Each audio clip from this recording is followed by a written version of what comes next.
learn the hard way. Nothing's overnight. Some days you lose, some days you survive. Still strong, even moving slow. Every step counts more than you know. I found gold in the everyday, and showing up and staying brave. Still Angie strong, Becker, yeah. welcome to the podcast. Thank you. Angie, I'm going to give you a proper introduction here. But before I do, it's been my protocol to give someone my own personal take on them. You and I don't know each other very well. I think I've only seen you face to face a couple of times. But you and I met because my son had some shirts made. I liked them. I said, hey, make me some for my company. I called you on the phone, saying I'm going to come pick up some shirts. I heard your sweet little voice that reminded me how to gave me this mental picture of some little sweet, grandma type.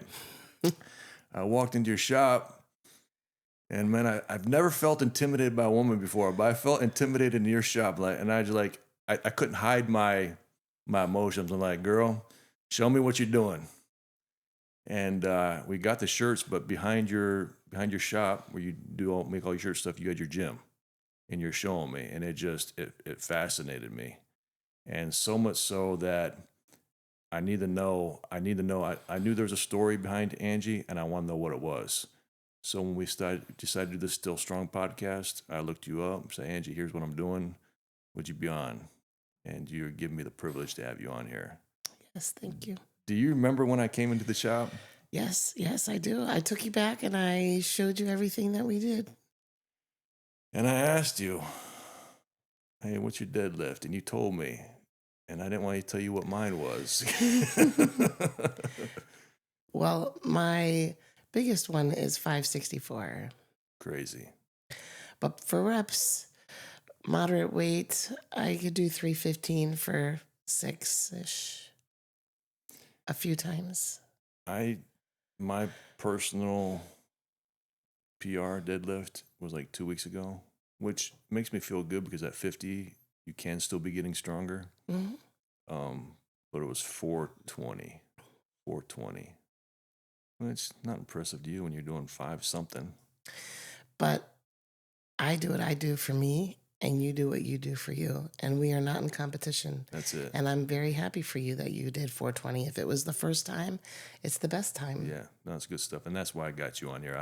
You have an insight that I think I want to dial in on your insight and share your story. So, all right, Angie, born in Maryland.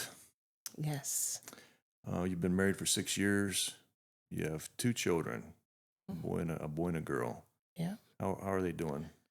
My son is 16, and he just bowled his first perfect game in league play, so he'll get a bowling ring that has a 300 on it. Wow. And he's the second kid in the leagues to do that in their Wow. existence. So is he going to pursue bowling professionally? He is. Wow. He is. Yes. He did bowling in school this year, and he was first in districts. Wow. Yeah. That's cool. Yeah.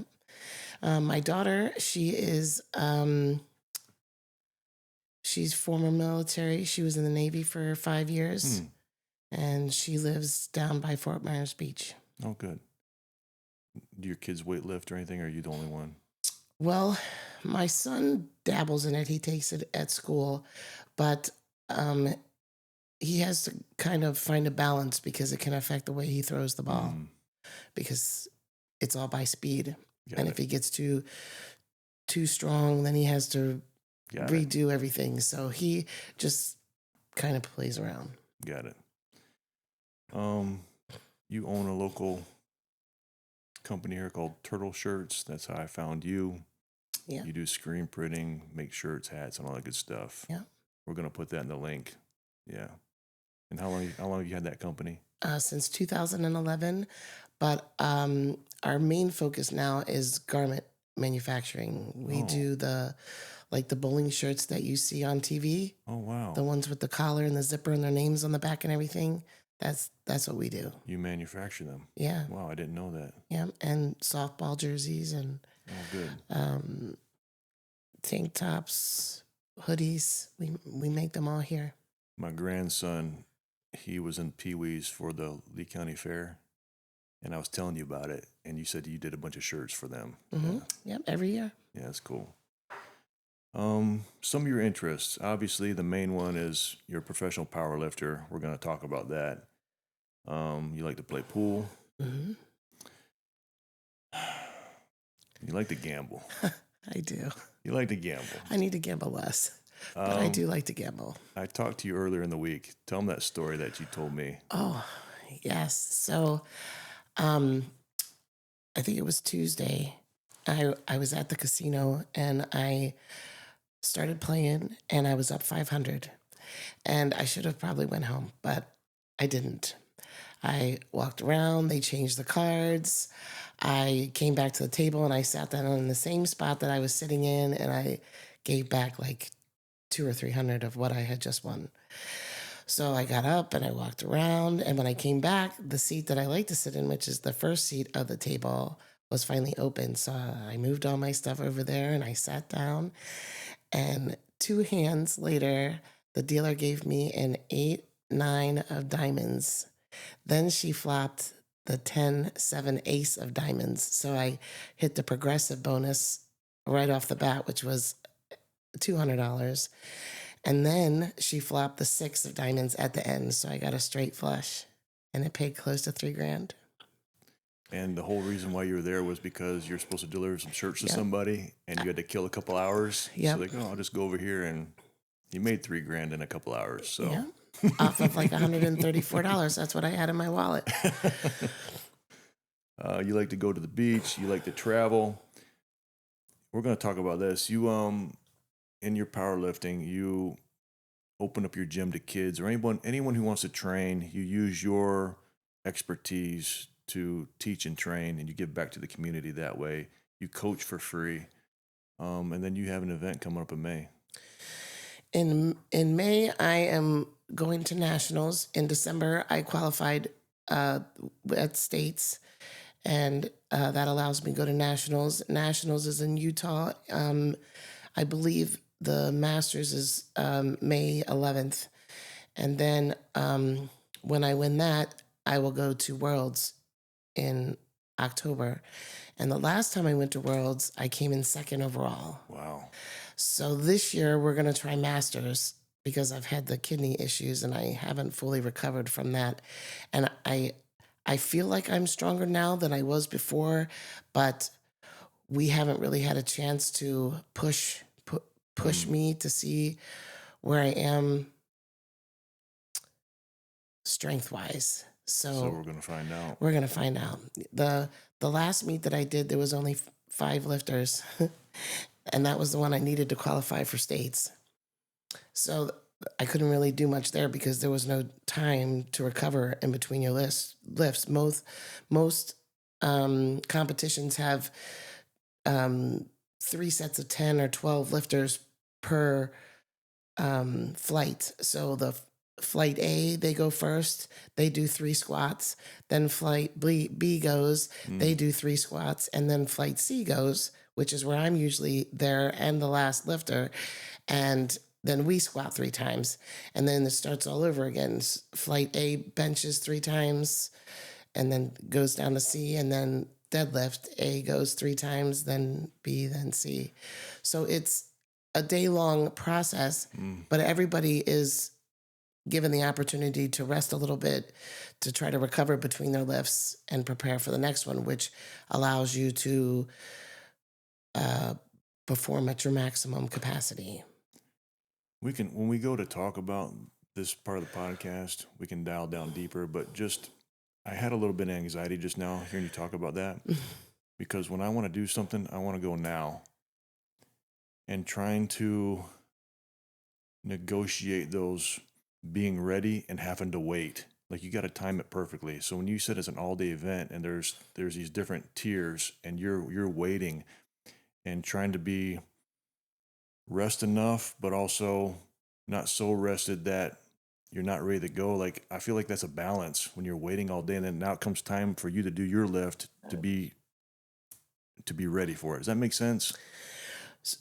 I would have anxiety listening to this myself, but it actually works out perfectly because, like, when I go to a meet, I show up about an hour later than everyone else. So your flight 8 people, the ones that are going first, they need to show up an hour and a half before, and then they start at 9. Then you have flight B who is starting to warm up, and then as they're finishing, we come in and we start to warm up. And it seems like it's a long span in between, but it's not really, because the only true break that you have is when they're breaking down the equipment, which is like 15 minutes. Understood. So you're not there all day. You show up closer when it's your time to get rocking in the rolling. beginning. But after that, the other 2 lifts, but benching goes by much faster than squats. Squats is the longest of the 3 lifts because you have to get set. They have to set the weights. Then you have to wait for the command to squat. And then the next person comes, they got to adjust the weights. They got to adjust the mono if they're using a mono or if they're walking out. And it's just, squatting is very time consuming, but everything else is pretty fast. It sounds strange, but when I start doing this podcast, I got to time it right. If I start thinking about it too soon and start like rehearsing, starting to get ready too soon, I get fatigued before it's time to do it. So I got to time this just right. And then when it's done, I feel like taking a nap because the anticipation of it, the getting ready, the anticipation, and that's what I'm talking about. That anticipation, you can have that emotional dump, that adrenaline dump, I think potentially too soon that could affect your lift, right? If you don't time it right. Well, a first-time lifter, you can usually tell them apart from the experienced long-time lifters because we have our routine. And people used to think I was a very unfriendly person because I don't really talk to anyone. I'm there to do a job. I know what my goal is for that day, and I know exactly what I'm going to do, how I'm going to get there, and I should achieve my goal. Wow. So when I would go to meets when my teammates were competing and I was there to help them, I was, friendly and chatty, and people were like, "Oh my gosh, we thought you were a not very nice person." And I'm like, well, when I'm here to do my competition, I'm here for me. All of you all don't matter to me on that day. Yeah. That makes sense. And people don't understand that. They want to, "Hey, how are you?" And I'm like, "Not today." It's funny you say that because even in getting ready for this, I got to almost shut that off because I got to focus on you, focus on what we're doing here so that there's value here.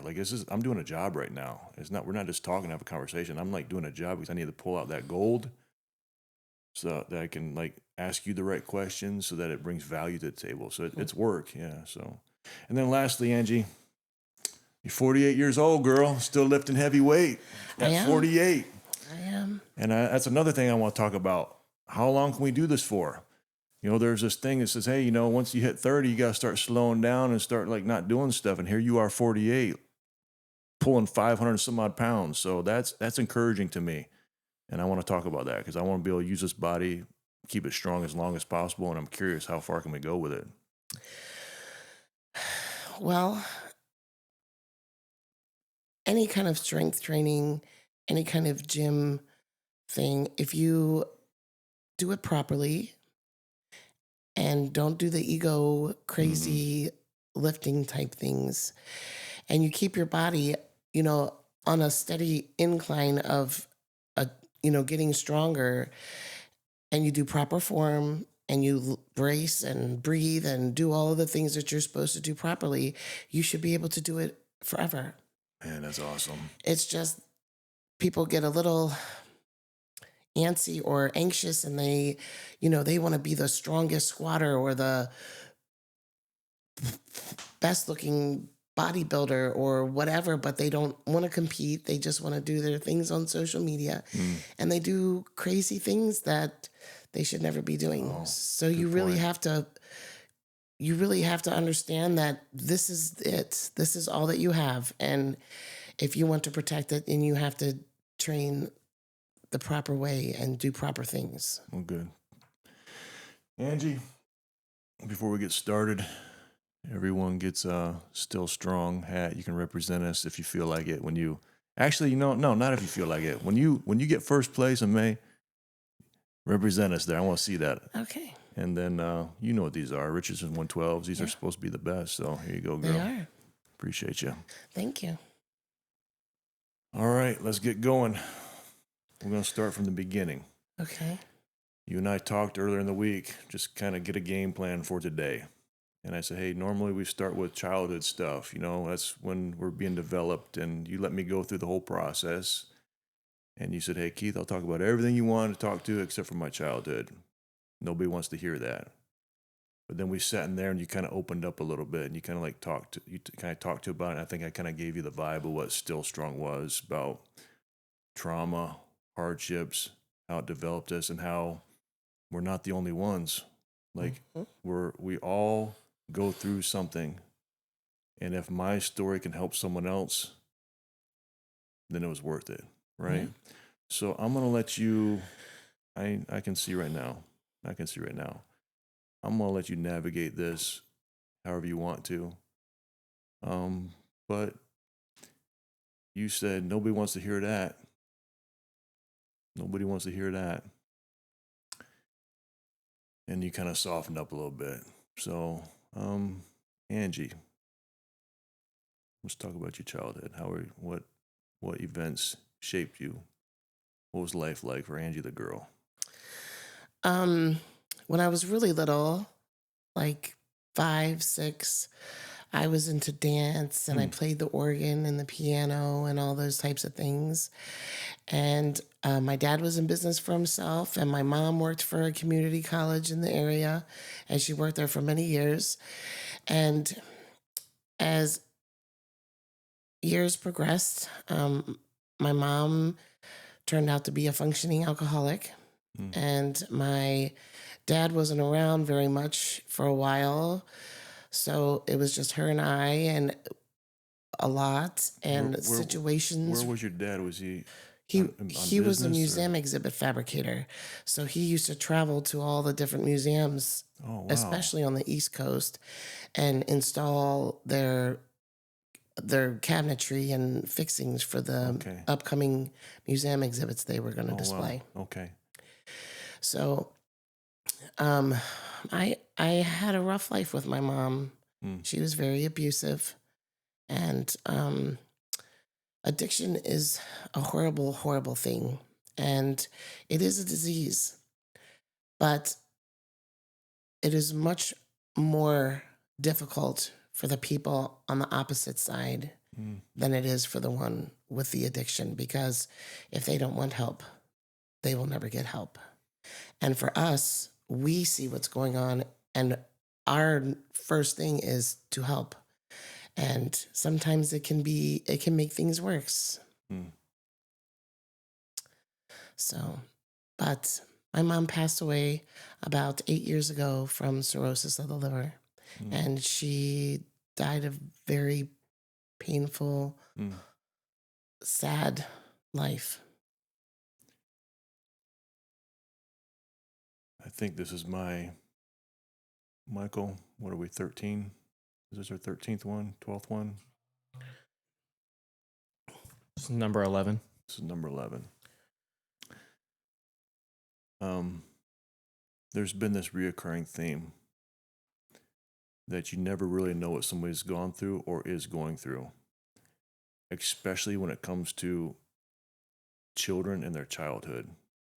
You just never really know.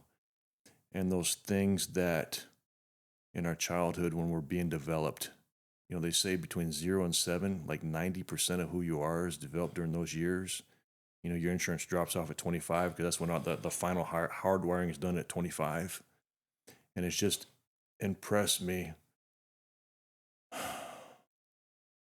that your story is not a unique story. It's not unique. There's a lot of kids that are going through stuff that no child should go through. But it seems to be more prevalent than what I thought. And I don't know what the answer is, Angie. Maybe this is part of the answer, just sharing these stories and trying to figure it out. But But then you got to ask yourself, okay, your mom's situation, what influenced her? What caused her to be that way? And then this cycle that, how did her parents influence her? And then like how it just perpetuates. You follow me? Well, I really don't have an answer to what started it for her. But what I do know about addiction, because I was considered a codependent there for a long time from the mental things that I sustained going through what I went through. I was afraid of being alone. So I would attach onto people and then like I would do whatever to try to make things work even if they weren't working. Understood. So I had to go and I had to learn about the adverse effects of what happens from someone being basically traumatized by someone with addiction. And most of it comes from not knowing how to cope with day-to-day things, or how to cope with things that are emotional, that create extreme feelings like sadness, anxiety, panic, things like that. And so people use substances to help with Coping. how they feel. And it's a shame that people don't know how to express their feelings to someone that they would consider as a friend or a family member, because Yeah. just talking to anyone about anything can usually at least give you some kind of clarity or some kind of path to find a Yes. solution or Yes. something. And I always tell my son, I said, honey, I don't care what happens at school. I don't care if somebody makes you cry or if somebody makes you mad.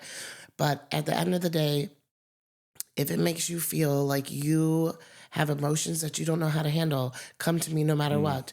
Even if in the end it upsets me or it makes me mad, or we have to have a discussion about how things maybe could be handled differently, it's better than you taking on the brunt of that and Yes. feeling whatever you feel by yourself. Yes. And he's come to me a couple times and he's like, Mom, I hope I don't get in trouble for telling you this. Wow. And then he'll go and tell me whatever. And most of the time it's something that I wouldn't be upset about, but there has been times where, okay, this has happened, so maybe we don't need to do this again in the future. But like you said, at least he's coming to you and just, I didn't have that. yeah. I had friends of our family that I could talk to, but I couldn't really talk to them about my mom or my dad because they were friends with them too. Got it. And years later, those people that I probably should have went to and talked to saw it with their own eyes, everything that I was going through, and they were sad that they didn't help back then. But, you know, back in the day, well, I'm 48, so in the 80s and the 90s, people did not advertise their life in any way, shape, or No. form. Like, people that have had money, you don't tell people that you have money. Right. Like, you don't talk about really anything that goes on behind the walls of your house. You're right. And now everybody lets the whole world see everything about themselves. Yeah, and I don't know which is right and which is wrong. You know what I mean? Like, Well, I think privacy is, I think we should go back to people being more private, yeah, like to be honest. people show too much or tell too much, right? But being private, but also having a circle of people that you can go to, like your son can go to you instead of being so private. Yeah. Sorry. I've told this before. My 6-7 years ago, went to Michigan with my mom and dad. My mom's brother was dying of cancer, and I felt like I needed to be there. I told my wife, I said, it's the worst time to go, but I said I need to go. So I went up there, and now I know why I went, because when I got to spend some time with him, but there was this one day I was giving my mom and her brother time alone. My dad and I took a trip down memory lane. He showed me where he grew up as a kid. And I learned more about my dad in those 2 hours driving around than I did my whole life. We pulled up this one driveway where he was 5 years old. 5 years old. And there's these little houses side by side. They're not like where I live here on 5-acre tracts where it's spread out. These little houses side by side. And he told me what life was like in the house. Where his dad would come home drunk. And the cops would come. Where his mom, he saw his mom hurt herself. Pills involved. Just chaos. So this 5-year-old kid. And he's telling me this. And I want to go back in time and save that boy. And I'm looking at these freaking houses, Angie. These freaking houses like 15 feet apart. And I said, Dad, how come that guy or this guy, nobody intervened? He said, Keith, it was just a different time back then. It was. Everybody People mind their didn't own get involved, business. yeah. Everybody, it was just a different time. Yeah. So I don't think that's right. But then again, I don't think it's good for everybody to know all your business. Like there's that somewhere in the middle where you should be able to intervene. When the cops are rolling over there and you see a kid coming out and he looks disheveled, to be able to have a conversation. Hey, buddy, you good? Because I think there's a lot of kids that are going through a lot of stuff that they shouldn't be going through. Oh, yeah. So anyway. But the other thing that you have to think of with kids, because we've had some trying times with my stepdaughter, and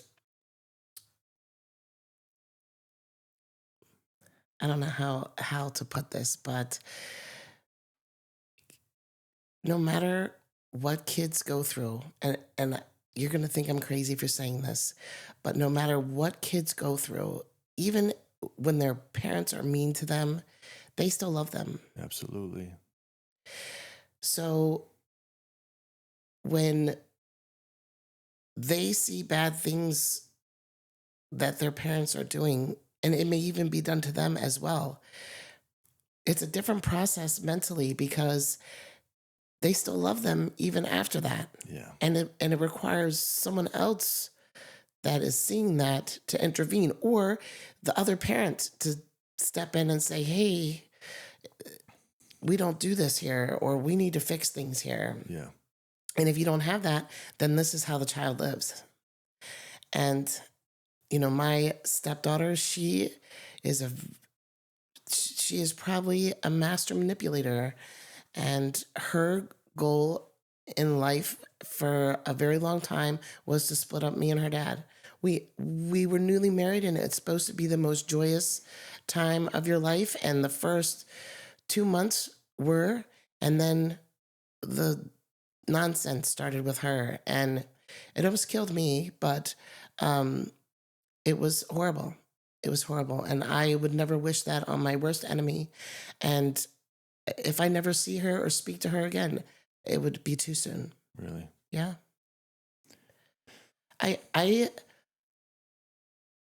There's not even anything within me to be hateful to someone for no reason. Right.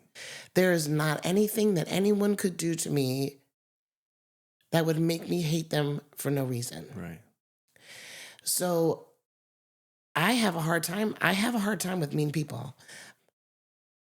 I mean, I want to punch them in their throat. I mean, honestly, I have a real hard time with mean people. It's almost like somebody is ripping out my heart or attacking me physically, but they're not. But I take everything personal. Right. So if you're mean to me, you're going to ignite me, and I don't know what you're going to get. You may get some foul language. I'm not a violent or physical person, so I really won't punch you in your throat. But I would probably say some not very nice things. My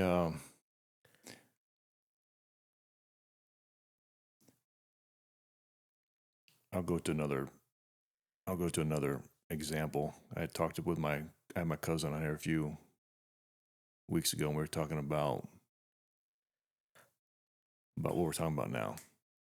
I was pulling the trailer, moving my daughter to her new apartment, and somebody was using my truck, so I was using my wife's truck, and the trailer was too heavy for the truck, so when I would go too fast, it'd start fishtailing. Oh, yeah. Okay? Yeah.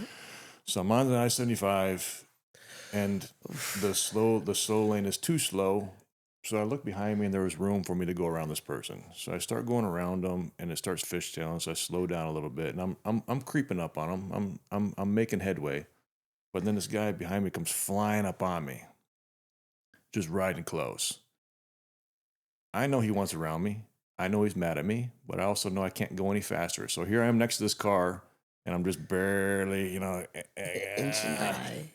and so I finally get over, and he's giving me the bird the whole way while he's passing, and then he rolls down, in this truck, that slide window, and sticks his hand, and then just to make sure that he knows he's mad at me. I don't think that's a bad person. I think that you talk about drug abuse being an escape mechanism or a coping mechanism. I think that our emotions can be an escape or a cope. I think whatever that guy was going through, maybe just having a bad day, something's going on, but I feel like that guy was under a lot of stress, and that his anger was a way for him to get what he wants. You follow me? People get depressed. People they do these things, and these emotions affect the people that we come in contact with, positively or negatively. But I think at the end of the day, I think most people are coping with whatever they're going through, and these tools that they've learned that work for them, good tools or bad tools, they just work, so they use them. You understand what I'm trying to say? Well, they say it takes more muscles to smile than it does Mm. to frown. And a lot of times it's easier for us to see the negative side of things Right. instead of trying to focus on the positive. And you never know the whole story in someone's life. That guy didn't know that I couldn't go any faster. You never know the full story. So I'm learning, Angie, through this podcast and at 50 years old, that when people treat me a certain way, there's a reason why, and they're probably I might never know what the reason is. Well, a very smart person told me one time there is only one person that can change the current situation. Mm. And there's only one person that can change how you feel about something, and that's yourself. So if that guy was mad, you can either let him affect your feelings because you upset him, or you can just let him go be mad, and you're going to still do Right. what you're doing. And especially dealing with my stepdaughter, I really had to really learn that, because it was either I was probably going to die from stress, or I had to figure out a way to maneuver life differently. And being without my husband was really not an option. So I had to learn how to focus on the things that are most important to me. I'm glad it finally came to the top. I'm glad we spent as much time here as we did, because I just got it. It finally came to the surface. We cannot control other people's actions. We can't control how other people think. We can't control anything about someone else. But you know what? I can control what goes on in here and what comes out here. So you had a choice to make with her. She's treating me unfair. I'm the new one in. This is not right. So now you have a choice to make, right? Yeah. Now I have a choice to make, to become bitter and go down this drain, to try to take on everything that you said, and maybe we can get to it. They said almost killed me trying to take it all on. How do I fix this? Or to figure out how to navigate through this in a way that's my health is not in decline. I can communicate love to her, whatever that looks like, and try to navigate through this in a positive way. Every day I have a choice. How do I react to something? I could have gave that guy the bird. You know what I mean? It was just easy, but no, you know what? I'm not going to get wrapped up in that. So I'm glad we spent time here. I can control my thoughts. I can control my reactions. Easier said than done. Man, easier said than done. You know, I'm like a psychiatrist at work, because people come in, and even when you came in that one time, we talked for quite some time. We did. But it's like that with everyone. Everyone that comes into the shop pretty much wants to sit down and talk with me. And I had this lady come in, and she was telling me about how much she hates her job. And I said, well, why do you have this job then? Mm. And she says, well, what do you mean? And I said, well, if you hate the job so much, why don't you go get another one? And she says, well, I make a lot of money. And I said, well, it sounds like the money isn't enough if you're not happy. Wow. And she says, I didn't think of it like that. And a little while later, she got another job. She's a principal of a school, and she's making like 4 times what she was making. And she's happier, the happiest I've ever seen her. And you had an influence on that. Well, I don't know if it was all me, but, you know, people get into a rut and all they can focus is on this rut. Yes. And the rut, it may be there, it may not be there, but the only way to get out of it is change something. You have to figure out a way to get out of it, or a plan to try to get out of it, or something, but it's only you. And that that change sometimes happens with just having a conversation with someone else outside of your head. Mhm. And that's what I'm getting at, right? Have a conversation with someone outside of your head. And then on your side, you could have been so busy with what you got to do, making these shirts or whatever, that you didn't have time to give her the time of day because you're busy too. But to take the time to slow down, let someone talk, have a conversation. I think we need more of that. I think we need more of that. So. Well, my ex used to tell me before he left the business that I spend more time talking and doing other things than I do the business. And there are days that I have people in my office the whole day between putting in orders and things like that. And I have to stay late and work until 10, 11 at night. But I am the salesperson, and sales is about building relationships. There you go. Yeah. If you go to a stranger and you approach them, hey, I sell shirts and I want to try to sell you some shirts, and they say, oh, I already have a shirt person, so what could you show me differently? Well, you're not selling yourself. You got to sell you. Right. You got to make them want to buy their stuff from you because of you, not because of what you sell. That's a good point. And we can make that transition if you want. You want to talk about business? You want to We could talk. I just was using That's it good. as an example. I No, can use it in the powerlifting way too. That's good because I do business with people, not entities. So we're in construction. We'll get these bid invites from these big entities, and I need to develop a relationship with somebody on the other side that if something goes sideways, I have a connection with that person. I don't do business with entities. I do business with people. I build relationships with people, which is what you had spoke to, right? Mm-hmm. The people get shirts made anywhere. Yeah. You know what? So, but people do business with Angie because Angie invested with them. We used to own a restaurant called Horse Around Deli in North Fort Myers. People came. You can buy a sandwich at Subway. You can buy a sandwich anywhere. But people invested in our family. People invested in us and into people, not necessarily the food. So it is about building those relationships. And then the other stuff is just what we do to make money, right? We just do shirts because that's what we do to make money. Yep. So, Angie, let's move to what got you into powerlifting? So before powerlifting, I ran, hosted, prepared, did everything for our adult softball community here in the area. I ran leagues in Lehigh 2 or 3 days a week. We also put teams in the Fort Myers League 2 to 3 days a week. And then I also ran tournaments 2 weekends a month. And then we went and did a tournament for someone else's tournament once a month. So that was my life. And I did that for my ex because that's what he wanted. He wanted to have these softball teams. And towards the end, we couldn't get anybody to play for us. We paid for them. We sponsored the team and we did all these things, but we couldn't get people to come and play for us anymore. So one of my pitchers, his name was Angel.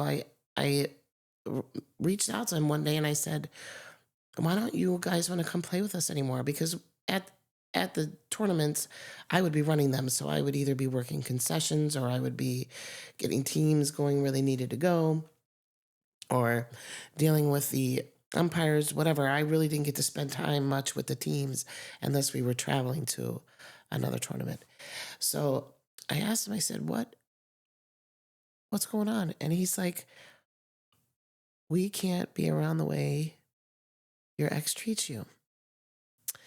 And I thought about that for a bit because he would yell at me in front of everyone and humiliate me and embarrass me, and it would happen like almost every weekend. And the people that knew me, that have been knowing me for all of these years as well, well, they did not appreciate that. So people stopped coming and hanging around him because they wanted to punch him in his throat. So towards the end, one day I was getting dressed and he told me that I was fat and nasty and I needed to go to the gym. And I said, okay, I'll go to the gym, but I want a personal trainer 2 times a week. And I needed my own car so that I can go and do the classes that I want to do and whatever. So I went down, I bought myself a car, went to the gym, got my membership, got a personal trainer. I did boot camps 3 to 4 days a week in the morning. And then I saw my personal trainer 2 times a week. And her name was Megan, and she changed my life. But she offered a introduction to a weightlifting class, and I wasn't going to do it, but she's like, you should come and try. And I was like, okay, fine. It was just with PVC pipe, so it was like, this is ridiculous. But the reason why she did it that way was to teach us how to do proper form. So I teach all of my newbies the same way with PVC pipe or broom handles. So, because if you don't lift properly, even just the lightest bit of weight can create problems. So here we go on to this class. We finished the class and this guy had been working out nearby and there was a bar with 225 pounds on it, a deadlift bar. And she was like, Angie, do you think you can lift that? And I'm like, well, how much is it? She's like, it's like 225 pounds. And I'm like, you just want me to go and pick it up? And she's like, well, yeah, just see if you can do it. And I picked it up like it was nothing. And she's like, was that hard? And I was like, no. She's like, you need to begin powerlifting. And I said, what's that? And they were like, you compete, you do the squat, bench, and deadlift. And she says, I think you will be great. And I said, okay. So I got myself a coach and I started training powerlifting. How old were you at this time when you started? Probably it was in 2017. So about 10 years ago. So 38. Yeah, so The boot camps, I started probably 2 years before that, but I didn't take the weightlifting class until a year or so into my boot camps. So the reason why I asked is because that's not a young age. It's not old, but it's not young. So there's like, you can do whatever, whenever, right? Well, let's back up a little bit. Yeah, we'll let's come back back to my powerlifting coach. So when I first started the gym and I did the boot camps, I set some goals for myself. I wanted to be I didn't want to be the last person to run the 1/4 mile around the parking lot. And I wanted to do a full sit-up and a full push-up, one without assistance, without modifications. And there was people that would take videos of me doing these classes and they would post them on social media and make fun of me. It was horrible. But it pushed me to do better because I didn't want to look like that anymore. I mean, I didn't look that great. So people made fun of me. It was probably a year that I endured a lot of, you're fat, you're gross. And I'm like, I know, but I'm trying to be better. And so the first day that I did a sit-up, it was like I'd won the lottery. It was amazing. I think there's something here. I'm trying to put myself in your shoes, Angie. I'm trying to myself in your shoes. I have 7 kids. Yeah. Okay, I got 5 girls. And I think, girl, are you all right? Yeah. All right. You need a tissue? You got a tissue? Go get us a tissue. I think girls naturally are more susceptible to how everybody thinks about them. My girls, man, they gotta look just right before they go out. Like they gotta like everything gotta be just perfect. If I, as their dad, say something, I gotta be careful. And I learned this. I gotta be careful what I say to my girls, especially because if I say something like, even if it's joking, not intended to be a certain way, Thank you. not intended to be a certain way, they'll take it a certain way. I remember, and I'm ashamed of this. I am ashamed of this. I don't even want to say this, but I'm going to. We went, my kids were smaller. We went to an all-you-can-eat buffet. And we got our food. And then I wasn't eating. And my wife said, "Why are you eating?" Because there was somebody over there that was overweight. Food, just... And I made a comment about that. And one of my daughters never even said a word. This didn't come out till years later. She struggled with some stuff because of that comment I made about someone else. You all right? Because that comment I made about someone else. She said, "Well, if dad thinks that about them, what does he think about me? About body stuff." You follow me? So something that I said about someone else had an influence on my daughter, and I wasn't even talking about her. But here Thank you. you have comments being directed towards you while you're trying to work on yourself. I think that I would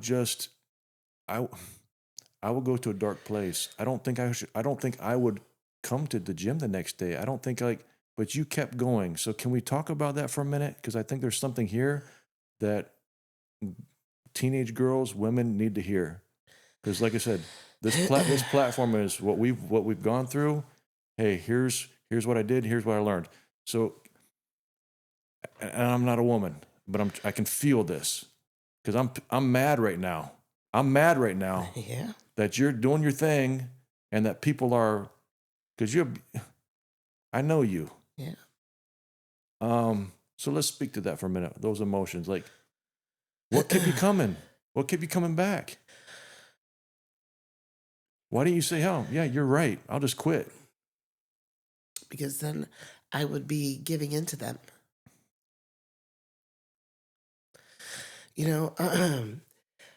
My ex, even when I got big and strong, the first muscle that started to appear besides my quads was my traps.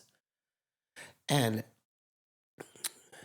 you know how hard it is to grow traps? It's one of the hardest muscles to grow. And the only reason why mine developed so fast was because when you squat, you have to make a shelf on your back. Like I'm not physically holding that bar on my back. I have a divot in my muscles, and that's where the bar sits. So in order to do that, you have to really work on your traps. And he said, "I'm so glad you went to the gym, but now you're starting to look like a dude." And that was the end. I swear to you, that was the end. We were not together anymore after that because the amount of work that I had put in. When I first started going to the gym, I weighed 260 pounds. And I was very overweight and I was very fat. There was a lot of body fat and I wasn't very attractive. But I'm not too far from 260 right now. But I can guarantee you nobody's going to come and get in my face and tell me anything not nice because they would be afraid that I would do something to them. And most men are intimidated by me, believe it or not. But some aren't, but some would still not come and get in my face. And people do not write anything negative about me anymore. You've said a half dozen times about your being beautiful. I think you're a beautiful person. Well, thank you. There's a verse in scripture that says, don't worry about the outward adorning. What makes a woman beautiful is that sweet inner spirit, and you have a sweet spirit about you. You are beautiful. When they talk about inner beauty, my wife has inner beauty. My girls have inner beauty. You have inner beauty. When I spoke to you on that phone, I heard inner beauty.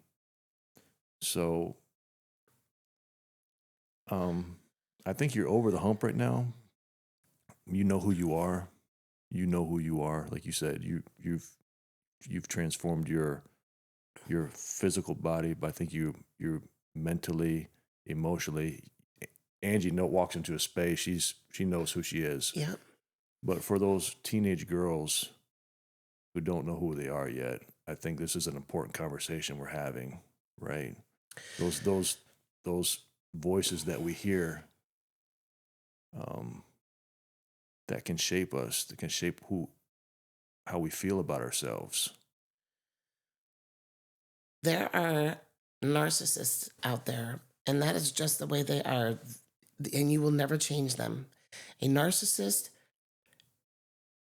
fuels they're ignited by being mean and hateful to other people.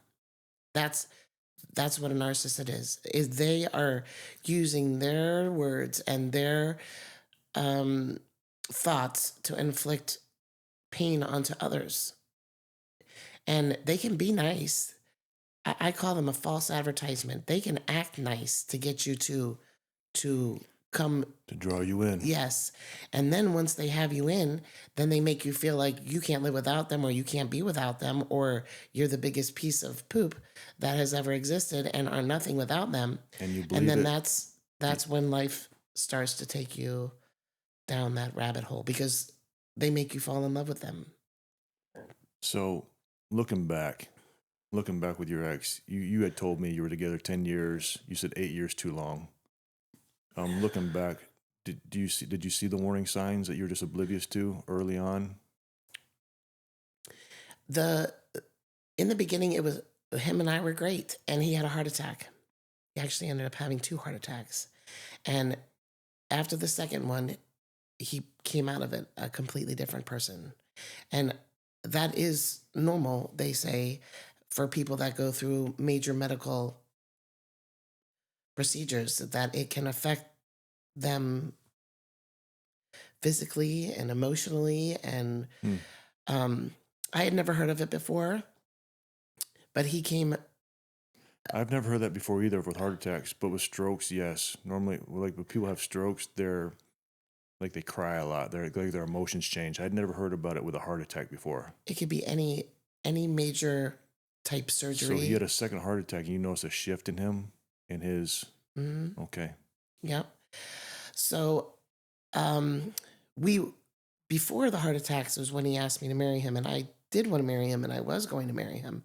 After the heart attacks, it didn't take very long before I knew that was never going to happen. And then we had a child, and his stepmom lived with us, and I really didn't have anywhere else to go. So I just dealt with it for 8 years too long. You felt like there was no way out? It wasn't really that there was no way out, but I was fat and nasty, you know?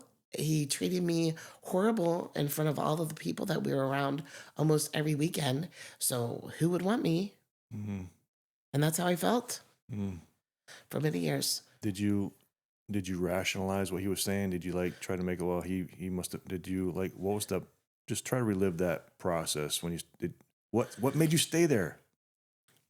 Did you rationalize it? You say, oh, he didn't mean it that way, or he's just joking? Like, what was that process?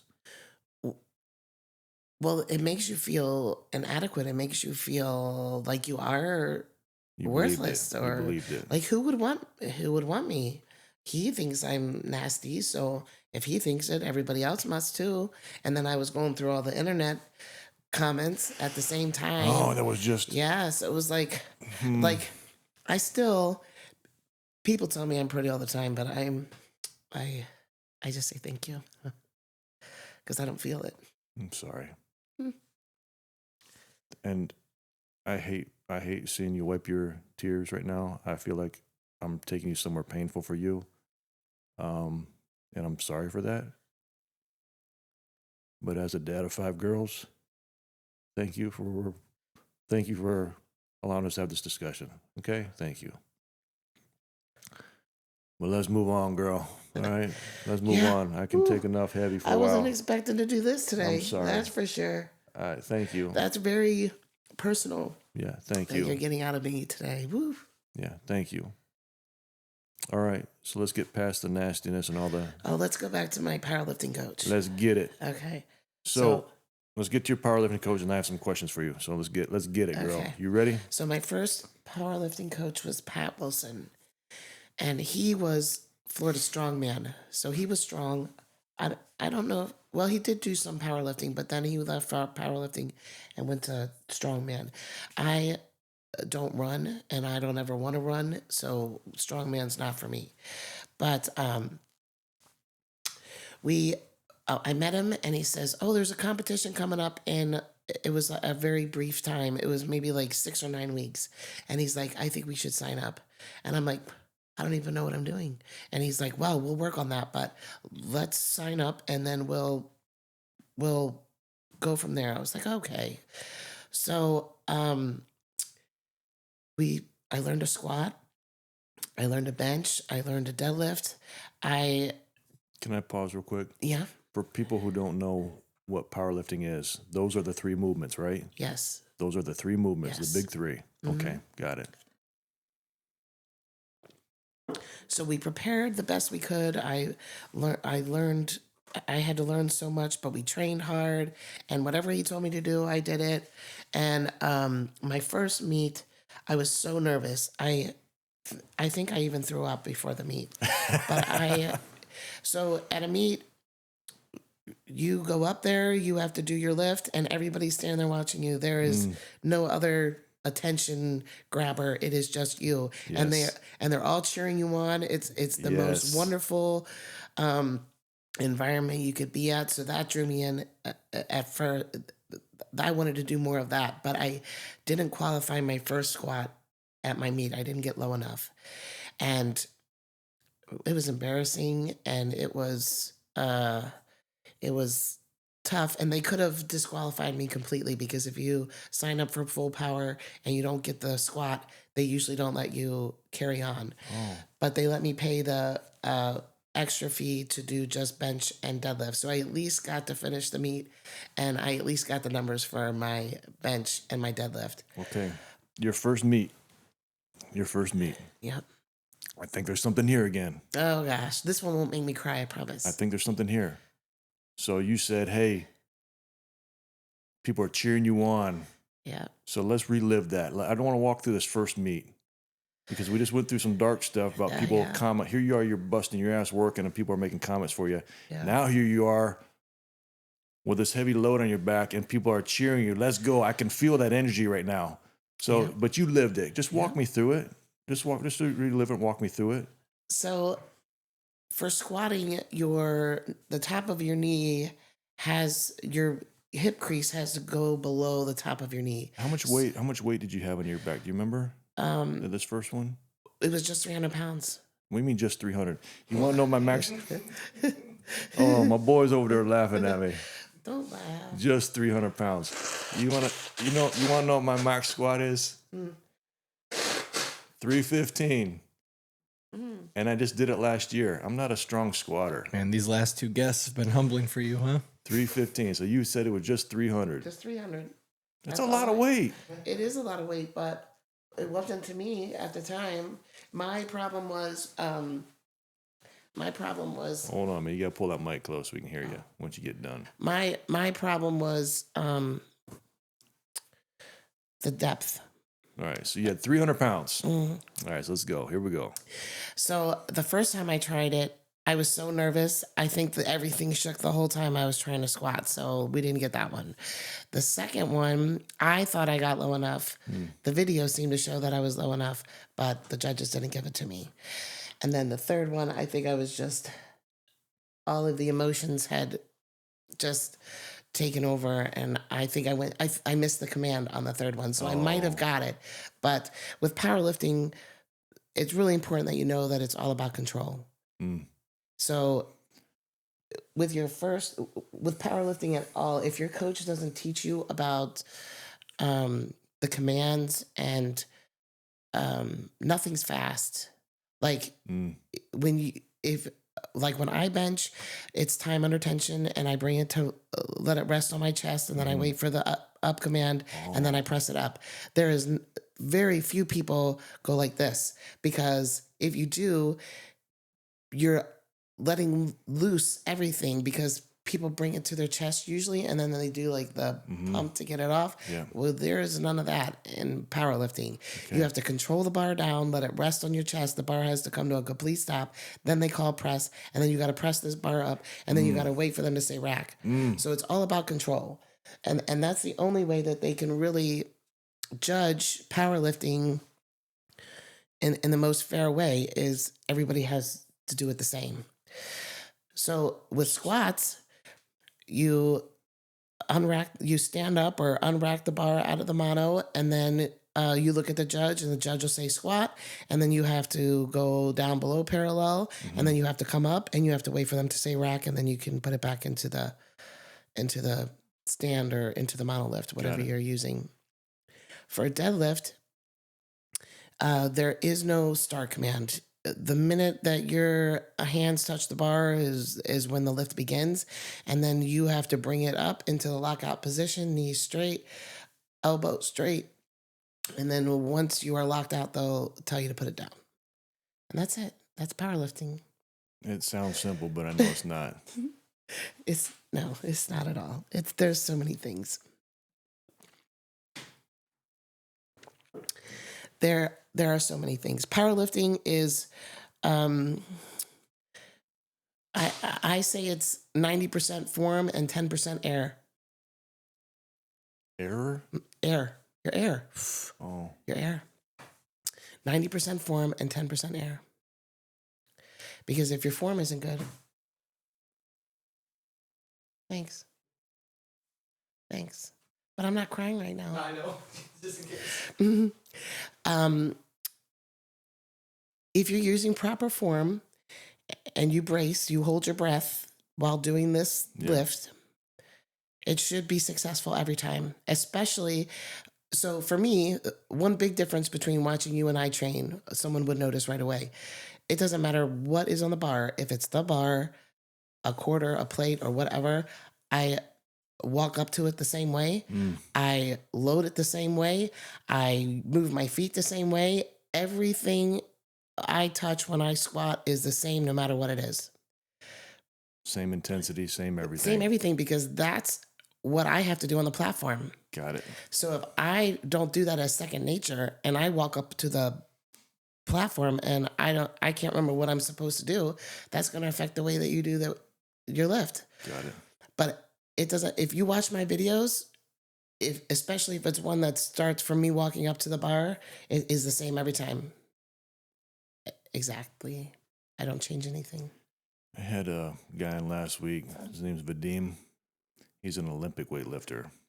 You know, so it was interesting. He was there. You're moving heavyweight quick. Yep. You know what I mean? But he said the same thing. He said, when it's time to compete, you're not, like, practice time is over. You just go up there. You've already trained.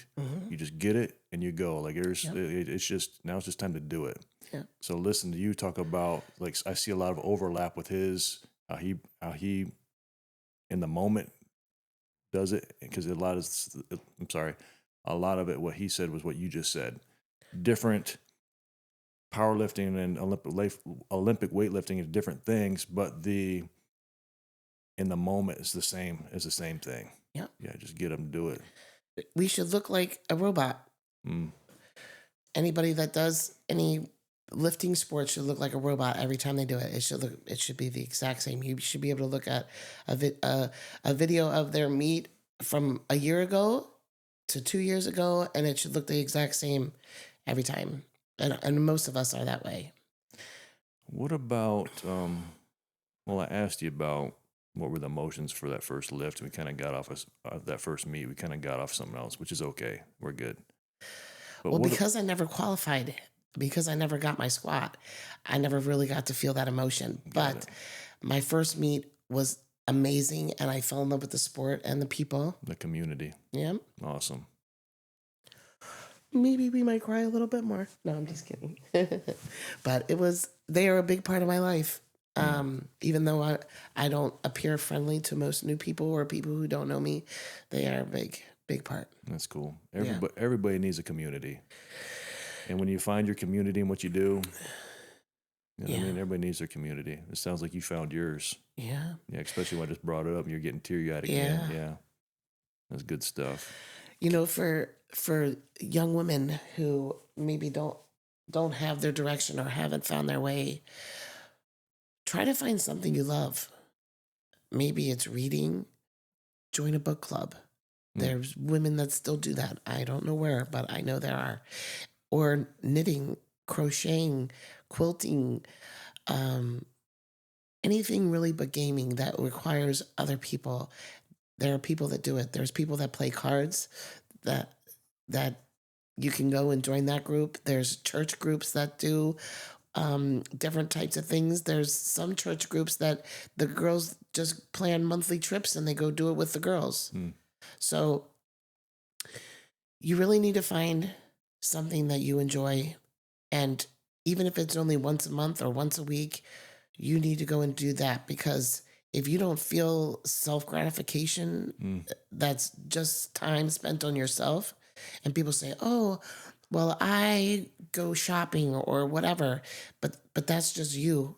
You're not talking to anyone. You're not feeling any kind of camaraderie. So maybe you like to go shopping, so take a girlfriend or find a ladies group that likes to do shopping. I think the Red Hats or something like that. They do. I see those in restaurants all the time. Yeah.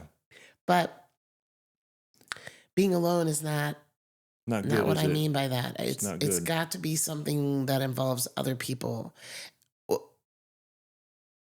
in some way. Like, if you like to knit, it's fine if you knit at home, but you should find a little knitting group that maybe can teach you different things to knit or something like that.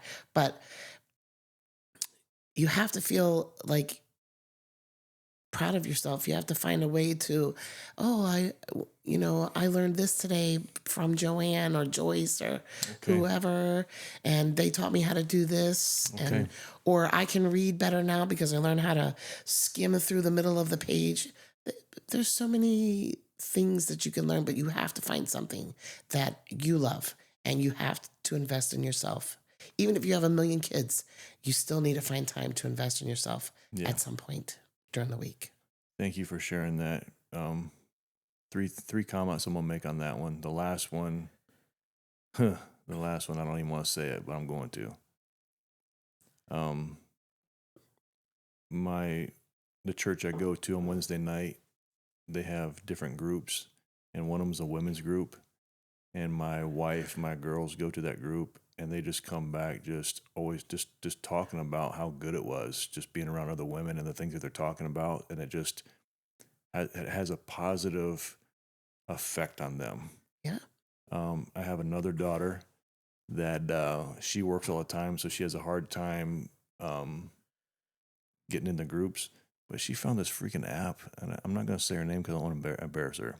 But she found this app. Basically, you find somebody, like a friend who's like interested in stuff that you're interested in, and you go to a public place and you just do stuff together. Crazy? That sounds fun. Just do something. She just like these. Hey, you want to be a friend today? And they just go do stuff in a public place. I thought that's pretty neat. Yeah.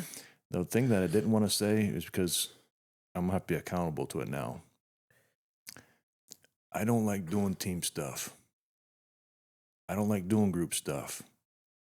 I got my own personal gym over here, and it's me versus me, but it's just me over there. Yeah, but you're doing this. This is not just you. Okay, good. Thank you.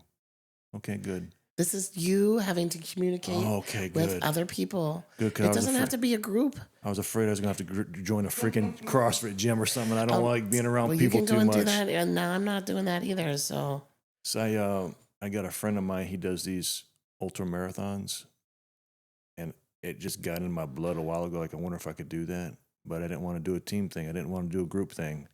So I had my wife drop me off in Sarasota, and I ran 110 miles from Sarasota to Naples. I remember that. But I just did it me. So that's kind of like how I'm built. I like that me versus me voice.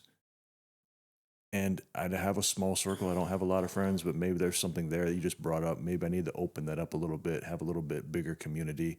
And maybe this is that community. Maybe this is that community. Yeah, so thank you. Yeah, thank you for that. Oh, good. All right, Michael, how deep are we? It's about an hour and 10 minutes in. Let's take a break. I got to go to the bathroom. We'll come back. We'll find something else to talk about. Okay. This part of the podcast is brought to you by Frequence. The product is Sync. Sync is my collagen and CBN. Collagen for skin, bone, tendon, muscle health. CBN for sleep support. Find the link in the bio. Now let's get back to the show. Oh, we're good. All right, I was going to say give me a minute, but my boy's on the ball over there. Okay. So we're on now? We're back on it. Okay. All right, so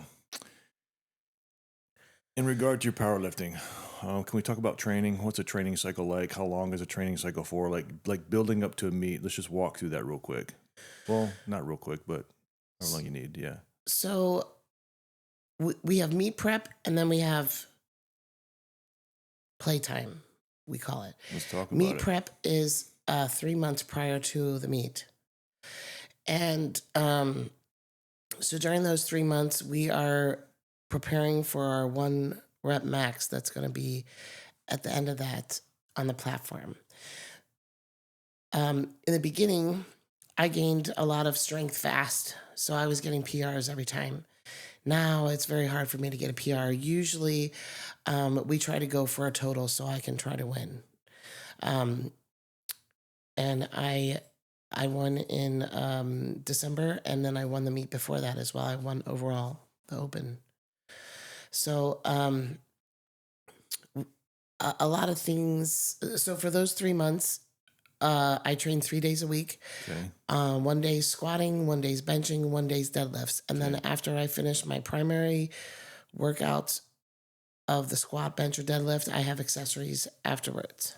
Are you working off of like percentage off of max, like when you're training? Whatever my coach sends me, I do it. You just do it. And some days I can, and some days I can't. Sometimes I think he sends me the wrong Got it. training. I'm like, who's supposed to do this today? But I try to complete it every time. Sometimes he surprises me because he definitely knows me better than myself. How long you been with your coach? 4 years now, I'm pretty sure. Wow. Yeah. So you're training 3 days a week, 1 day bench, 1 day deadlift, 1 day squat, and then you have accessory stuff. On those same days. On those same I days. rest on the other days. Only other thing I'm allowed to do on the 4th day, if I want to, is stretching. Do you do a lot of stretching? I try to. What kind of stretching do you do for your sport? Well, if you have to be able to squat past parallel, so you have to keep your ligaments. This is important. It is. You As have to you keep get your old, ligaments healthy. And after training, some days, all you want to do is try to make it to the car and get home. Because if I was bodybuilding training, we would stretch after. But I'm not. I'm full range of motions, full force, even though it's moderate weight for a number of reps. By the end of the end of my workout, I'm pretty worn out. You've done something. Mm-hmm. So in the mornings, I wake up. If I feel kind of tense, I go out into the gym in the mornings and I'll stretch a little bit, whatever I worked the night before. But if I go in for a day just of stretching, I just, do my little checklist of my flexibility, and what hurts maybe a little, what doesn't, and then I try to work it out. I have a foam roller and Good. I have machines, and It's important. it is. I'm not a very flexible person. I'm working on it. But I need to step it up more. Like ligament health, stretching, all that kind of stuff. Like, and I'm looking for. I need to be more consistent in it because I rush it. Like after I work out, I know I'm supposed to do some stuff and I rush it, but I need to consciously slow down and be intentional. My rotational stuff's not good. I broke this collarbone when I was a kid, and then I was doing some pull-ups and fell and cracked my scapula. So I naturally have some stuff that I need to work on. When do you work out? What time of day? Afternoons. And what do you do after that? After I work out, I'll do a 10 or 15 minute stretching routine, but I need to be more conscious. And then I have an outdoor sauna. I get in the sauna, sweat it out, do some Stretch stretching while in you're in there, the stretch sauna. while I'm in there, get that heat Yeah. going. Yeah. And if you have like family time after dinner or something and you guys watch a movie or whatever, sit on the floor instead of on the couch We'll do. and stretch. We'll do. I need to be more intentional with that. Yeah. It doesn't have to be right after, but you do have to find the time to do it, because you will notice over time you will be less bendy, and you need to be bendy forever because so I'm sure you know this, but I'll just reiterate it for everyone else. Um, Lifting should be full range of motion. It should be strengthening your ligaments and tendons. So the muscles that you have in your body right now are the same muscles that you were born with, and that have, when you grow into maturity, they have not changed. The only thing that has changed is the tendons and Wow. ligaments that attach them. You strengthen that. And you probably say, well, that can't be because I've got more muscles now than I did before. Well, you've used them, and over time they grow because you fill them with blood and you work them. Bodybuilders, do you notice when they compete, they're all big and buff, and then over time, when they're not training for bodybuilding over anymore, they're not as big as buff anymore. It's because they're not training their muscles like they were back then. They may still go to the gym and just do functionality stuff, but they're not trying to get that blood flow Got it. in there. And then also with bodybuilders, they do a lot of pumping Right. movements. So we do the full range of, well, we're supposed to be doing the full range of motion, which elongates your muscles instead of pumps them up. I do 95% of the time I have a morning routine. I get up, drink a quart of water. While my coffee's getting made, I go on the front porch and I have a stretching routine that I do. It takes about 20 minutes. So I do that in the morning. Like I said, after I work out, I do some more stretching, get in the sauna. I do I go see a massage girl and does deep tissue massage like once a month. Like I said, mostly with me, it's my scapula, my shoulder blades. Like Vadim was here, we were supposed to do some Olympic weightlifting, like normal guy versus like professional. I couldn't even like do any of the movements because I wasn't flexible enough because my shoulder blade doesn't go back far enough to do some overhead stuff.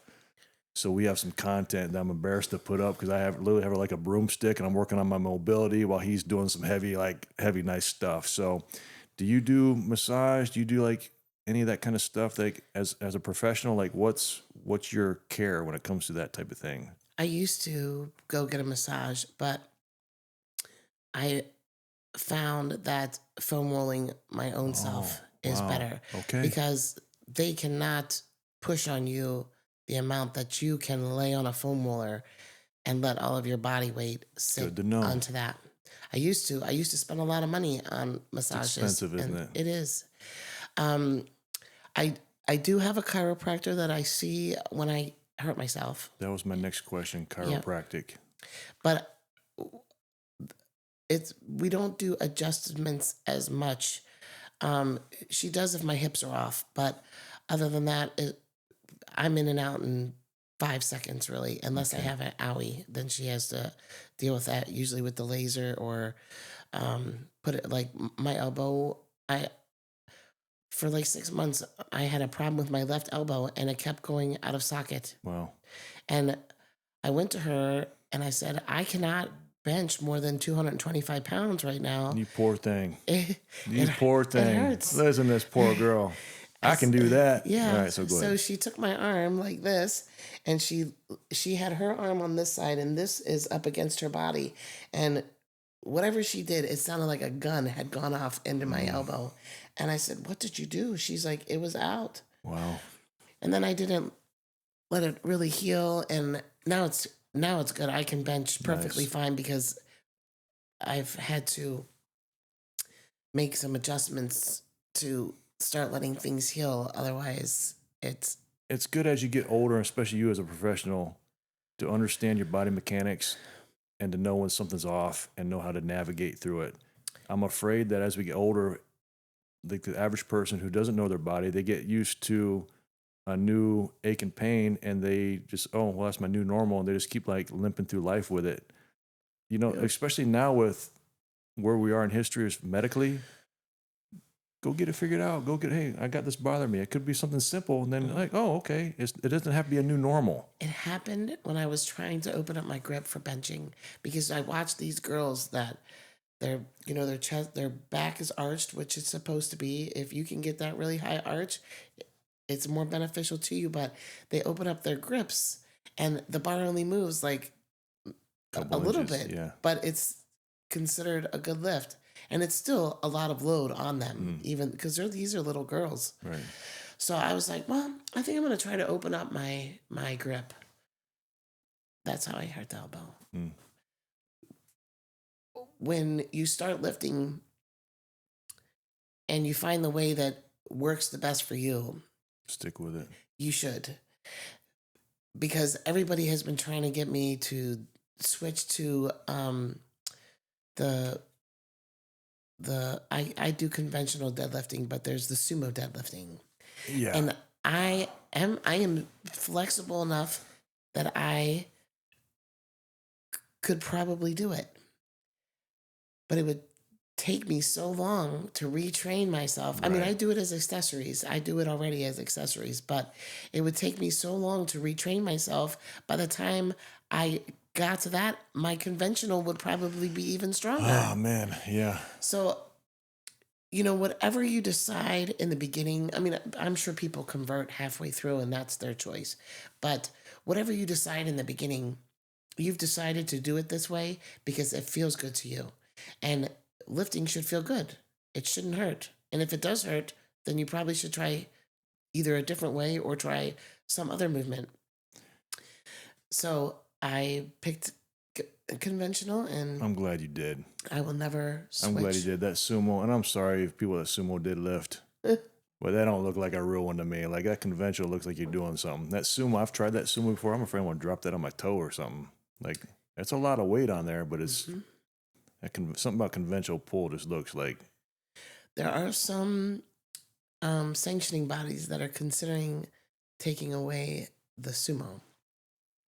So if they do, the sumo will either go somewhere else Hold or that mic a little closer.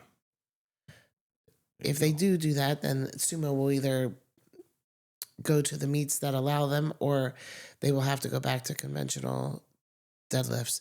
But sumo could be easier to cheat a little bit because your range of motion is so different. And if you can open up your legs the width of the bar, right. I mean, who wouldn't? But Yeah. if I was going to do that, then I would start that way. And I didn't. As we're gonna move on to something next, but when you're talking about, hey, stick with what works for you. As a guy that's just trying to be strong and healthy, I don't want to be a runner, but I want to run. I don't want to be a bodybuilder, but I want to look strong. I don't want to be a power lifter, but I want, like, when it comes time to do something, I want to be able to do it. And it's funny because, like, right now I'm doing a lot of just strength training and I haven't been doing any running. But there was a time where I was doing a lot of running and I was like, when I was running, like, oh man, I'm losing gains with my strength.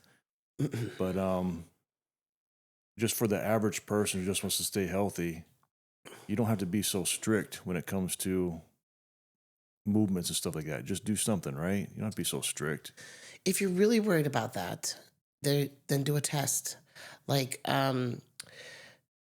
pick one of your favorite workouts or something that you have in each one: squat, bench, and deadlift.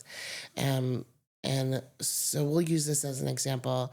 Say you had to do squat 225 for 4 sets of 6. Mm-hmm. And let's say you were able to complete that, or you weren't, but use that as your guide. So if you did 4 sets of 6 that day, try to do 4 sets of 7 or 4 sets of 8. Do you see what I'm saying? Yep. It would be a way to test your strength. The way that we do it for my coach is my last set is an AMRAP. So keep going until you can't go anymore. And that's the only way that you can truly determine if your strength is getting better or not is by that AMRAP, because your training is going to be the same, whatever it was, 225 for 4 sets of 8, and then an AMRAP at the end. Turn that microphone, but turn it towards. There you go. There you go. Good. I want to make sure we get you. Yeah, when you say AMRAP, that's one word or one acronym Yep. that gives me anxiety, because when you say AMRAP, my heart starts burning, my lungs start burning just thinking about it.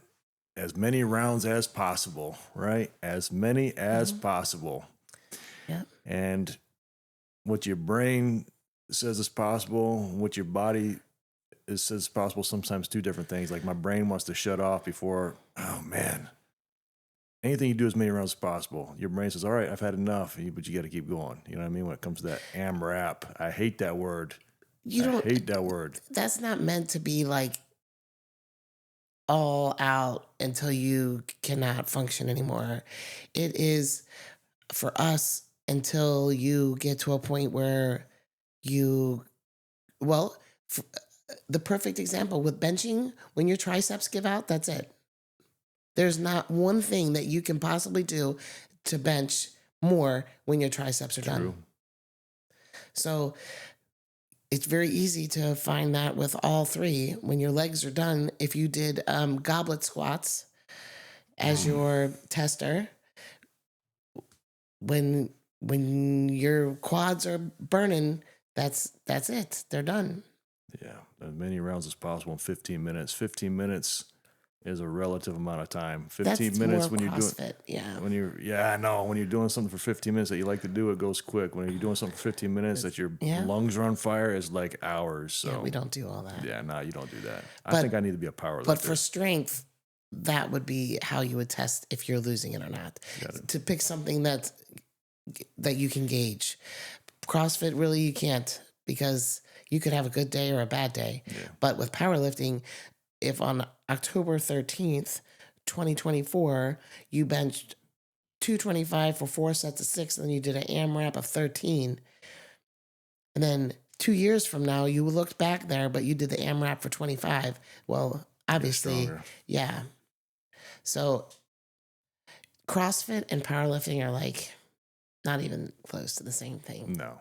And CrossFit is about doing as many as you can, as fast as you can, with a form that may or may not be the most appropriate or the corrected one. I'm learning that. Mm-hmm. Yeah, I'm learning that. So I've been doing that style workout for I think like 5 years now. Now I'm doing some strength stuff. I just want to make sure that I'm changing it up because I want to be well-rounded, not that I'm changing it up because I'm somehow becoming mentally weak. That's always a fear of mine. Why am I changing? Because I'm getting mentally weak. I just want to make sure that I'm doing what I'm supposed to do. I always translate heavy lifting and running, like physical stuff, to real life stuff. Okay, well, if I didn't do that, then what else in real life would I not do? So it's just a personal struggle of mine.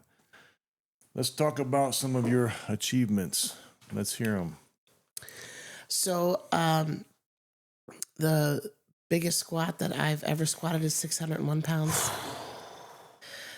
Oh, no. Okay. Okay. What? I've done it 3 times. You've done it 3 times. Mhm. What did that feel like when you're looking at it? Like the preparation for it? Like, tell me through the whole thing. Like, did you look at it and say, all right, like, I'm sure you had to be mentally the most focused as you've ever been, right? That's a massive amount of weight. I never knew I was doing it. Okay, so tell me. Let's Yeah, go. so Let's go. if my coach comes with me, I don't know what I'm about to lift. Wow. I just I know I can do it because he wouldn't give it to me if I couldn't do it.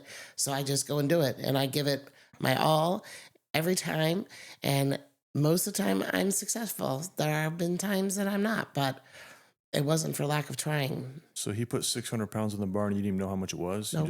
You just did it. Did it Oh, so maybe that's a technique. 3 times. That's a technique. Yeah. I'm a squatter. Unfortunately, that is my best lift. But I love to deadlift. Do you? Yes, I want to be a better deadlifter, but I'm a better squatter. I mean, I can deadlift a lot, and I'm beltless. I compete beltless. I do not wear a belt. So let's talk about your deadlift. What's your 564.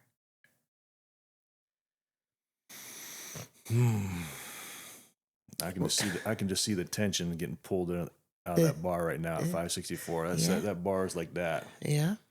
Did Yeah. that feel good? It's the last lift of the day, and by the time that you get there, your first goal is to get the first one in, because if you don't get that first deadlift in done, then the meet is a waste. So your openers should always be something that can be done any day of the week and twice on Sundays. So my opener usually somewhere around 500 pounds. Nice. Yeah. And then my second one, well, my openers are going to have to go up now, but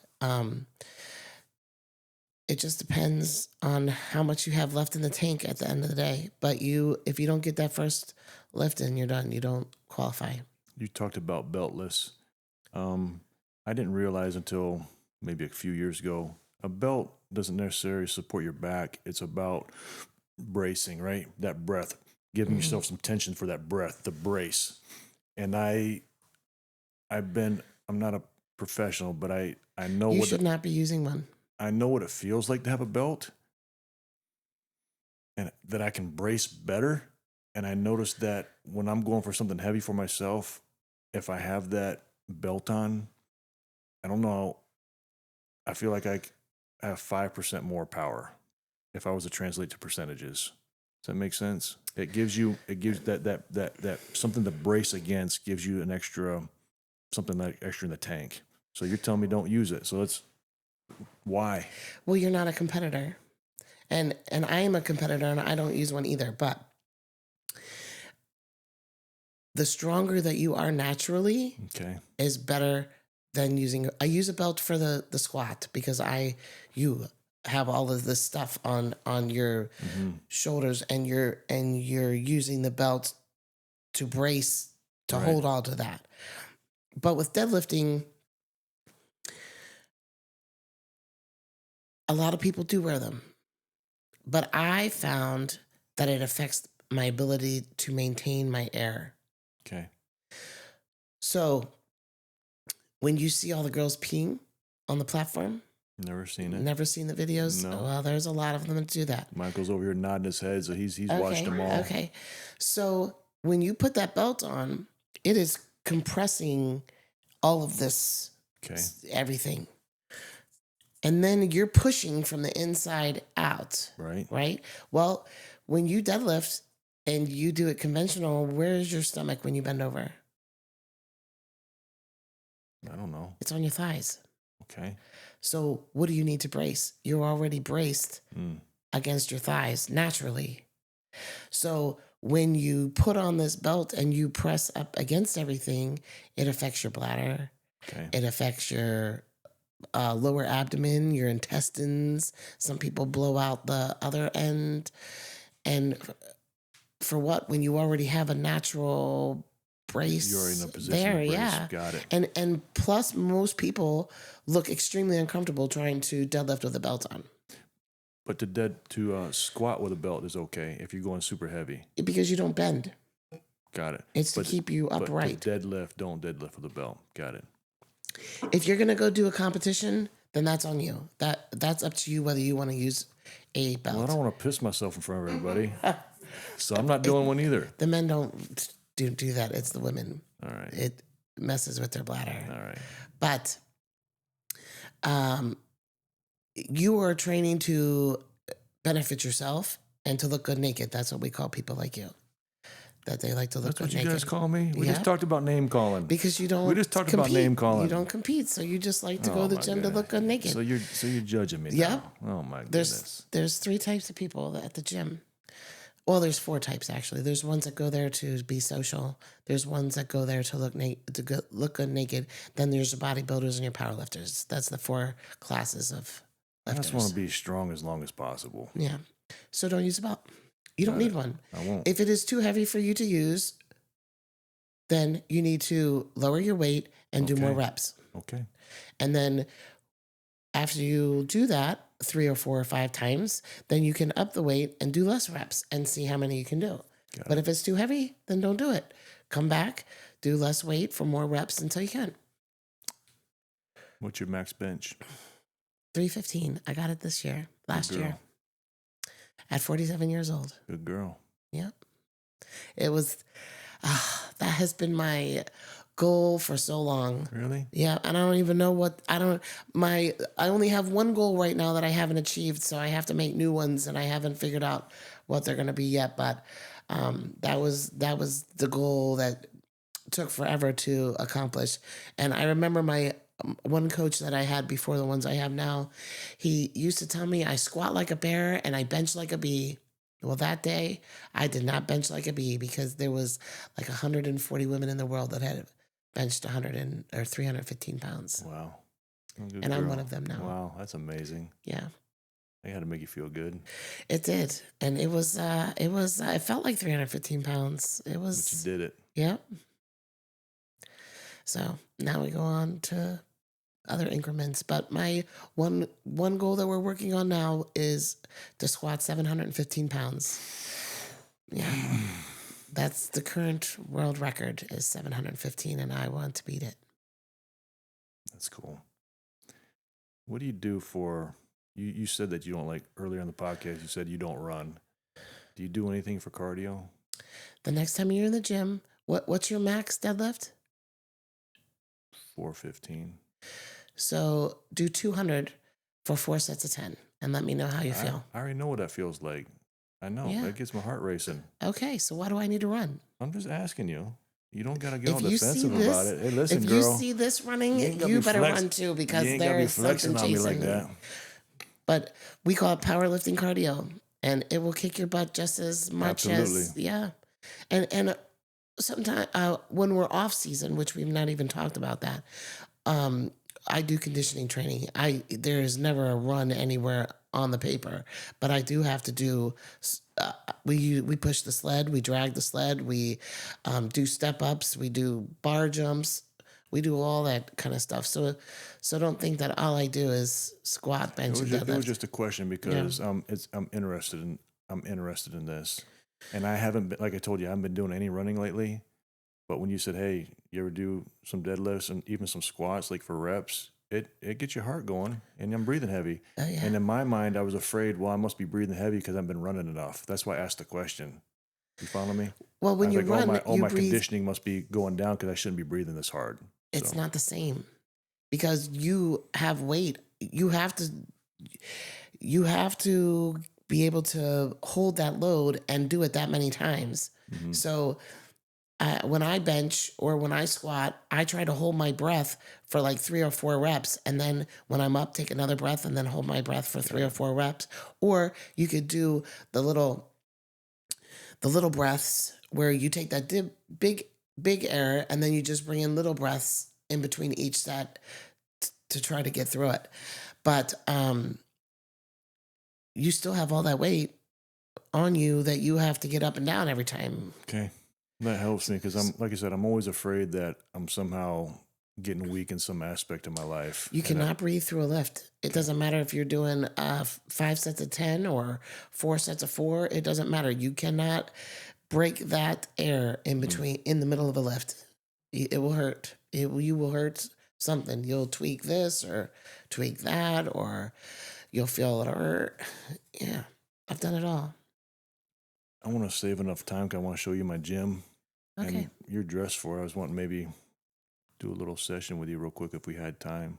But is there any questions that I didn't ask you that I need to be asking you before we wrap this up? If this is a path that you want to pursue, powerlifting, true powerlifting, like you want to be a competitor, you will never be able to leave the gym. You will be in the gym until the day you die. Because your body has been accustomed to this way of life, and it only functions in this way. It doesn't mean that I need to be squatting 600 pounds when I'm 85 years old.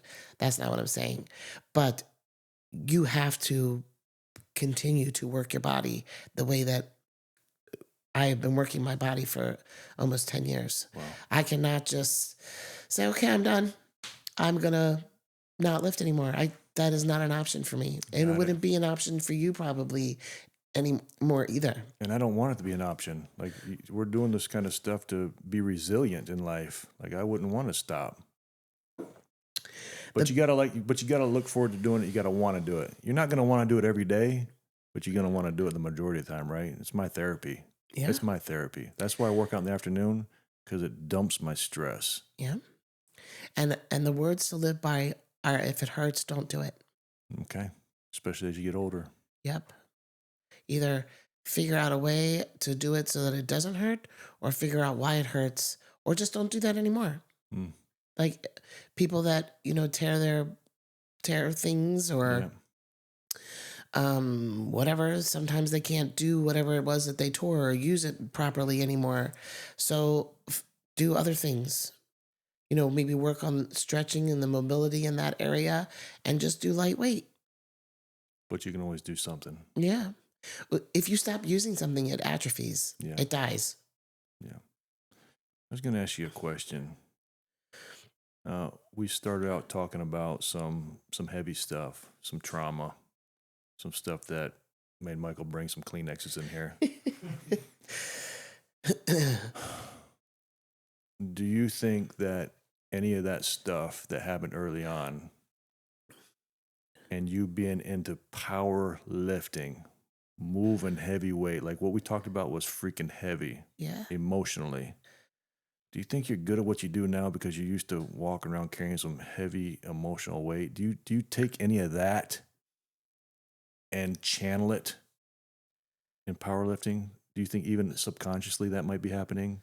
Oh, my gym is my everything. If I have a bad day, I take it out on my weights. If I have a punching bag now too, so that can also be I got one. Yeah, that can also be cardio. But I've had every emotion there. Cried, laughed, celebrated. Yeah. So there was my wife. Where they at? They're on the side there. Oh yeah, that's right. My wife wanted to work out with me, and there was one day we were doing some deadlifts, and my wife is the hub of this family. We'll be sitting on the couch, and in the space of any given amount of time, these kids are texting mama. She's solving problems for them. Like she is the hub, and she never stops. She's always just taking care of things. And I wanted her, like, she has certain outlets. She has outlets. That's women's group. She has her own outlets. But I wanted her to experience what I experienced going over to my gym and getting that outlet. I want her to experience it. And she's been resisting me. And then she finally came over, and we've been training a little bit. But we were doing some deadlifts, and she's like, like she's like grunting. I said, what's wrong? She's like, it's like, this is stupid. This is stupid. She's like, what? She's like, I'm mad. I'm mad. And I'm mad that I'm mad. So we did some, hey, we're going to pick this up. We're going to rest 2 minutes. We're going to put a little more on. We're going to do it again. We're going to rest 2 minutes. We're going to do a little more. So we're going to do that 5 times. And by the third set, she got tears coming down. And I know what's going on because I felt it. I go over there, I cry, I get pissed, I get like all those emotions come out, and they're coming out. And she's getting emotional. She's getting aggravated. She's like, oh, now it's coming out. Now she's having these emotions. I said, hey, 2 minutes is up. Time to get back on it, girl. And she's this visceral, like childbirth. Like I remember, I remember this noise when my son was born. Like this is the kind of guttural tones coming out. Yeah. She freaking drops that weight down, and now it's all coming out. She's having all these emotions shoot through at once. And I said, hey, you carry too much weight, girl. Yep. When her dad died, we were going through something where I had an employee die, and she never got to fully grieve her dad. It's where she was talking about her dad. Like, she carries a lot of weight and pressure, and to be able to have a space, whether it's knitting, whether it's whatever, just be able to let it out, let it go. We carry a lot of stuff, especially you women. You carry the weight of the world, women. Like, kids don't call daddy. They do sometimes, but they call her mama. They call dad when they need something hung on the wall or there you go. Something. They call mama. Yeah. So when you talk about, and I want to see if that was true for you, when you get heavy weight on, whether the emotions come out, and you said, man, I cry, I laugh, I scream, because I do all that too. Where does that come from? It comes from somewhere down inside, that stuff that we're carrying emotionally that comes out physically, and you got to get it out. That's why people have heart attacks, right? When you don't get it out, you got to be able to get it out. Well, that's why a lot of people don't want to go to a gym, because they don't want to get emotional in front of other people. So we're lucky. Yeah, we are. You got a bad gym. I like it. I like it. Yeah. It's seen a lot of stuff. Yeah. Angie, we're going to wrap this up. Thank you. I think what we talked about, especially being a dad of 5 girls, I got granddaughters, I got daughter-in-laws, what you spoke to, I think is going to carry a lot of weight and help people. We're going to share your company in the link.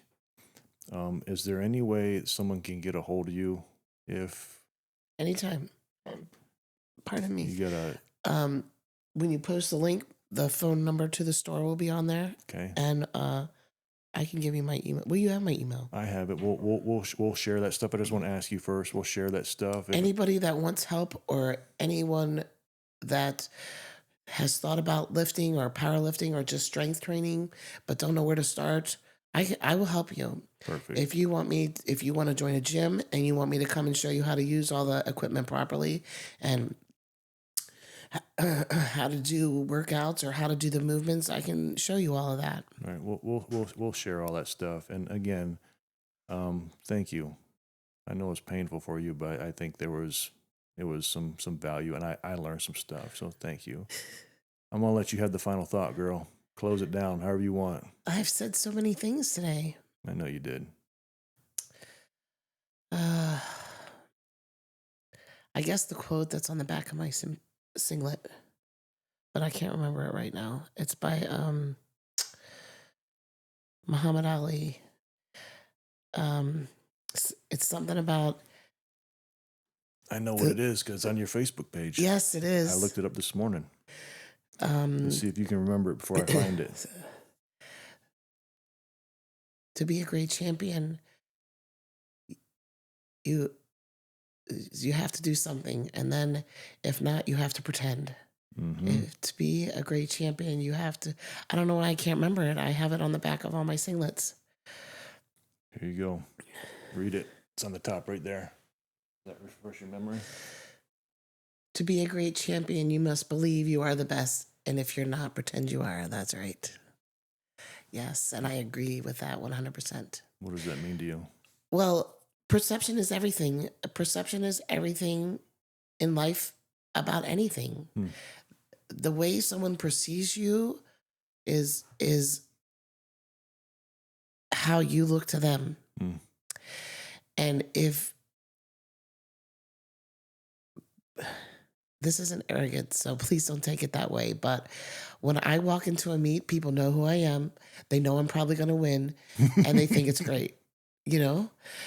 And sometimes I don't. You know, there's a lot of really strong competitors that are coming up now, and I am getting older. But even still, whenever I walk in, I'm the one that everybody comes to. Oh, hi, it's so good to see you. And they know me, and they think I'm going to win, or at least come in the top few. Do you realize that when we first started out, you're talking about your meet you got coming up, and you said, after I win it? There is no other option. You said, after I win it? Yeah. I don't think that's by accident. And if you're new to powerlifting and your mindset is to just be better than you were the last time, and that it can only be your mindset. But it took me 5 years to win my first meet, and it was raw. Some of my records are with knee wraps, and some of them are raw. But you have to go with a mindset that there's growth, that things are moving forward, no matter what you do, especially if you're new, starting out. But for me, I didn't think I'd ever win a meet. I thought I was just going to go and PR and maybe not. And then I won one. And I was like, oh, I can do this.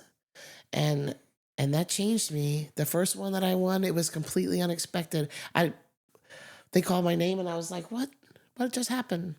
And I like that feeling. Yeah. So especially with my new coach, you know, we try to go for totals more than PRs. If we think that there is a PR potential, we'll keep that in mind. But we have to go for the total, because the total is what wins. And the total is your highest squat, bench, and deadlift. It has to be higher than someone else's squat, bench, and deadlift with their body weight. Again, all I can say is thank you. You're an inspiration. Thank you. I'm glad that you found your niche in what you do and that you're killing it. Things in life that we don't ask for, hard things, kind of put us on that path. And without those hard things, we might not be having this conversation now. Yeah. You might not have learned about what you're capable of and what your potential is without overcoming those things that we talked about earlier. They shape us, they make us, and you get just two decisions to make. Believe those voices. Oh yeah, you're right, I'm not enough. Or you know what? Keep talking. I'm going to keep getting after it. And I'm going to be best at what I do. You are an inspiration. And I just can't thank you enough for sharing your story and for being on here. All right? My pleasure. Let me go show you my gym, girl. Yeah, let's do it. Let's get out of here. Still strong, watch me rise my way. Slow growth turns into real change.